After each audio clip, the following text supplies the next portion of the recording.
പാലക്കാട് ജില്ലയിലെ ഗോവിന്ദാപുരത്ത് ചക്ലിയ സമുദായാംഗങ്ങൾ നേരിടുന്ന പ്രശ്നങ്ങൾ പരിഹരിക്കാൻ സർക്കാർ ഇടപെടൽ ഉണ്ടായിട്ടില്ലെങ്കിൽ ദലിത് സംഘടനകളുടെ നേതൃത്വത്തിൽ പ്രക്ഷോഭത്തിലേക്ക് നീങ്ങുമെന്ന് ജനാധിപത്യ രാഷ്ട്രീയ സഭാ നേതാവ് സി.കെ. ജാനു.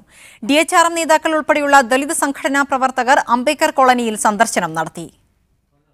ഗോവിന്ദാപുരം അംബേദ്കർ കോളനിയിലെ ചക്ലിയ സമുദായാംഗങ്ങൾ നേരിടുന്ന ജാതി അയിത്തം ജനാധിപത്യ കേരളത്തിന് അപമാനമാണെന്നായിരുന്നു കോളനിയിൽ സന്ദർശനം നടത്തിയ സി.കെ. ജാനുവിന്റെ പ്രതികരണം.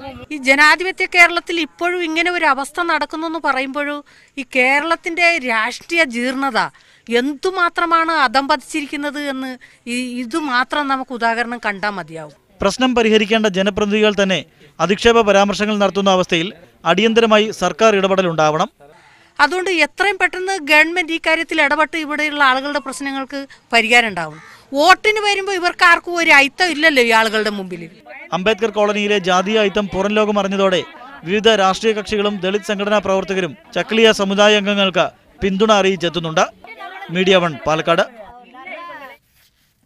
ഗോവിന്ദാപുരം അംബേദ്കർ കോളനിയിലെ ജാതി വിവേചനത്തിൽ പ്രതിഷേധിച്ച് തമിഴ്നാട്ടിലെ ദലിത് സംഘടനകളുടെ ആഭിമുഖ്യത്തിൽ ഇന്ന് 12 മണിക്ക് കേരള തമിഴ്നാട് അതിർത്തിയിലേക്ക് മാർച്ച് നടത്തും.